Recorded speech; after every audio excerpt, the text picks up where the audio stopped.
And welcome back to my Let's Play of Nier. I left it off on this screen just because I wasn't sure where it was going to go, but yep, got the file that signifies exit the clear data save screen. Yes. Load your clear data after completing the game to be able to experience Kaine's story. Okay, so let me guess, load the clear data then? I mean, I did save it, so that is the clear data. To experience Kaine's story, and what does that mean exactly? Well, you'll find out. Although, remember all that crap we had to deal with in the forest, in the damn forest? Yeah. Except we don't... Whenever I interacted with Kaine, I was reminded about something from my past. Maybe my mind has been confusing her with my sister this whole time. Here we go.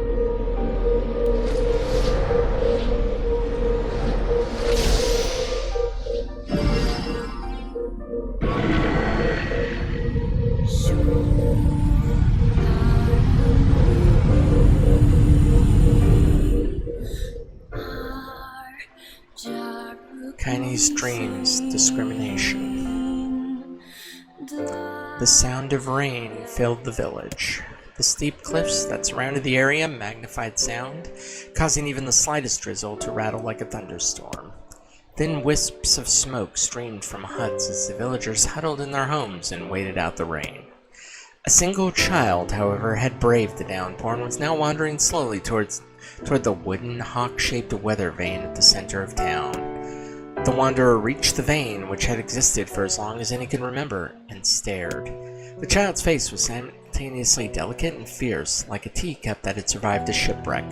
Those traits combined with pale white skin gave the face an almost sexless quality. If the beak turns east, I go home. If it stays west, then The child blinked. Rain slowly dripped down the young one's short hair and began its long descent to the ground. Come on, come on. The child felt a slight breeze and watched as the vein slowly creaked to life. Spinning this way and that for a moment, it finally settled with a beak pointing firmly toward the east. East? Really? Before the vein could move again, a jagged rock came spinning and tumbled through the air, finally striking home against the child's head. The force of the blow dropped the child to the ground as a hail of stones began to fall all around. Oh no, they found me. A heartbreaking smile crept across the child's face as the stones continued their assault. Through the rain, the sound of multiple footsteps grew louder before a voice rang out, "Yoo-hoo, Kaine!" The voice belonged to Demo, the worst of all the bullies in the area. As Kaine struggled to stand, a final stone came skittering through the mud and bounced against her foot. Blood oozed from a cut above her eye and blurred her vision, but she could make out the shapes of Demo and his usual gang of idiots. The boy seemed taken aback for a moment by Kaine's seemingly indifference to the blood dripping from her face, but quickly regained his bravado. "What's up, freak? You like the rain? You like getting all wet? Or did you finally decide to run away from home?" Though she knew it was futile, Kaine turned to leave. Before she could get more than a few steps, the other children scrambled to surround her, cruelty burning in their eyes. Kaine knew those were not the only eyes on her. The tormentor's parents watched from the safety of their homes. She was attuned to this sensation. It was one she had experienced many times before. While some villagers simply turned a blind eye to the actions of their children, many encouraged it openly. In a society ruled by superstition and fear, Kaine was something to be hated, and if possible, destroyed. "I didn't say you could leave, freak." Demo's words chewed at her like a worm through an apple. "He can't hurt me," she lied to herself. "Be strong, be brave. He can't hurt me. He can't hurt me. He can't hurt..." "Oh look, the little freak is gonna cry. What's wrong? Are you sad that everyone hates you and wants you dead?" Kaine prayed for the rain to flood down and carry her away from a world that seemed to have no place for her. But if there were gods, they chose to ignore her. As Demo crept ever closer, the clouds began to thin and the rain slowed. "Even the weather hates me. I'm useless. A failure. I wish Demo's rock had taken my head off." Kaine couldn't meet Demo's leering gaze. She lowered her eyes and stared at the muddy ground below.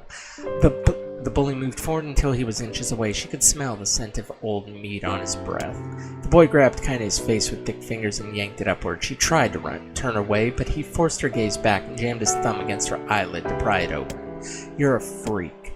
No, I'm not." "Did you just say no?" Demo grinned evilly. "You don't say no to me. No one says no to me." Not even taking his attention from Kaine, he called to his cohorts, "Come on, guys, let's give the freak what she deserves." As soon as Demo finished, kicks and blows began to rain down upon Kaine. Demo paused, still grinning as Kaine curled into a ball and tried to make the pain stop. "I don't get you, freak. What you acting like a girl for, huh? Everyone knows what you really are." Kaine ignored the question, choosing instead to stare at the weather vane. It continued to point east, as if supremely confident about the future it had chosen for her. Go home? Yeah, that's a funny joke for someone with dead parents and no home to go to. "Freak," chanted the children. "Freak, freak, freak."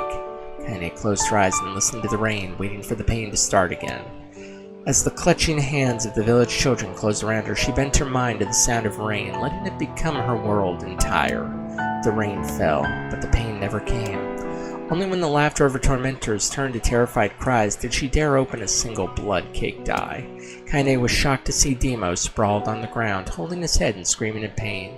She could see blood welling from spaces between his fat, twisted fingers. "Oh my God, he's crying. He's actually crying." Deprived of their leader, the other children glanced back and forth between themselves, as if waiting for someone to step forward and take charge. When no savior emerged, they began an uneasy shuffle away from Kaine, but the young girl was the last of their concerns. Instead, their attention was wrapped on the ancient woman standing a few feet away. After struggling for breath for a moment, she finally spoke in a voice thick with rage. "Hurts like a bitch, don't it? Now I suggest you scatter before I throw another one. And if any of you little bastards ever touch my Kaine again, I'll do far worse than throw a rock. You can count on it." The old woman crouched and gently touched the hand Demo was using to cover the wound. Before he could think to protest, she ground her palm into the wound and twisted back and forth. "Ow!" he screamed, leaping to his feet. "Stop it! What are you doing? Quit whining. Ain't no one ever died from a scratch. You hit me with a rock, you stupid bitch. A big one. That thing could have killed me." The old woman shrugged. "Death is the best cure for stupid."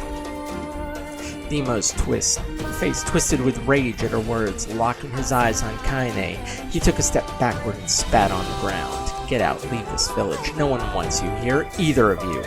Seeing the old woman grab another stone, Demo and his companions turned tail and ran. As they fled, the old woman grabbed her side and barked out a single laugh. "Ha! Look at the fat boy go. Guess he's healthy enough to run from a fight." The woman's smile faded as she turned her attention to Kaine. Kneeling down, she removed her shawl and placed it around the younger girl's shoulders, then produced the cloth from the folds of her dress and began blotting at the blood on her forehead. "Oh, Kaine, why didn't you fight back? You're stronger than that lot." The words of her grandmother stung Kaine, and she turned away. "Don't be nice to me. I don't deserve it. Nothing matters anymore." Her tears, held in check for so long, finally began to fall on the muddy ground below. "Everyone hates me. They think I cause bad things to happen. They think I'm a freak. I wish I was dead." As Kaine's tears turned to sob, she felt her grandmother's hands on her shoulders. Despite her advanced age and diminutive size, she was a woman of surprising strength, and Kaine found herself unable to turn away. "Don't talk like that, Kaine. It's a river wide and deep that flows between the realms of this world and the next, and it grants no mercy to any that attempt to cross it. You got a duty to fight until your last breath. Understand?" The old woman tightened her grip and tried to still the tremor in her voice. "You know the pain of losing someone close to you, Kaine? You know, because you survived it." As the words hit home, Kaine was struck by the force of her love for the old woman. As a young child, she didn't even know of her grandmother, but when her parents died, the woman quickly accepted her as her own. Grandma, as Kaine called her, was cunning, vulgar, and quick to violence, and their first few years together had not been easy. But with each year that passed, Kaine and her grandmother had grown closer. However, it was only now, sitting in the mud with tears and blood caking her face, that Kaine truly understood the depths of her affection. Here was a woman who had seen hard times, who had seen death, who had fought through all of these things, and somehow emerged on the other side. If anyone could understand Kaine's pain and loneliness, it was her. Do I make you sick, Grandma? Of course not. Don't be an ass. Kaine drew her grandmother's moth-eaten shawl around her body and shuddered. But my body, it's not normal. If I was normal, then Mom and Dad wouldn't... Hush, interrupted Grandma. I'll not hear another word of this nonsense. You're my granddaughter and I love you. And if folks have a problem with that, then they can just go to hell. With that, the old woman reached out and placed a wreath of dried flowers in Kaine's hair. The skill it took to bend the flowers without breaking the stems or losing a single petal was remarkable, and the beauty of it made Kaine want to cry all over again. Oh my gosh, these are lunar tears. Grandma, you made this for me? Lunar tears were legendary flowers. Most people can live their entire lives without ever seeing one, and yet her grandmother had somehow collected a dozen or more. Kaine reached up and touched the wreath as if she couldn't believe it was real. Where did you find these? Oh, you know. Just stumbled on them one day while I was out doing shopping. The old woman turned away as she was explaining, leaving Kaine to suspect that the search had been a little more difficult than she was letting on. The pains she took to construct the ornament, let alone track down the flowers used in its construction, made Kaine's heart hurt. She reached up and gently adjusted the wreath, admiring the way it felt between her fingers. Didn't quite turn out right, said her grandmother as she squinted at it. Those old hands have trouble with delicate work, but it sure looks good on a pretty girl like you. Kaine blushed and turned away. You think I'm pretty? Of course you are. What a fool thing to say. Thank you, Grandma. Her grandmother smiled. We're gonna be fine, you and me, she said. Long as we got each other, we'll be just fine. Kaine took her grandmother's hand in hers, and the two of them struggled to their feet. As they began the long walk home, Kaine gripped the hand with all her might, as if trying to stop smoke from drifting away on the wind. The rain had stopped. Kaine stood beneath the weather vane, watching it spin in lazy circles, no longer caring about the direction it faced when it stopped. I don't need to escape. I have a home now. Grandma loves me, and that's enough. Even if it's us against the world. Kaine let her gaze drift up past the vane and into the cloudy sky. The last faint hints of a rainbow were slowly fading. As she turned and headed for home, the light scattered into a million particles and vanished, seemingly taken away on the breeze.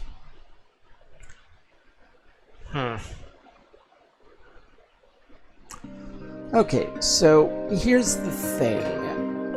I don't know how long these go on for, and I don't know how many sections there are, and honestly, my voice could use a bit of a reprieve anyways, because reading non-stop for 13 minutes will do it to you. And like I said, I don't know how long these streams go on for, but what I'm going to do now is I'm going to bring this one to a close for today, and when we come back, we will continue on through Kaine's past stories.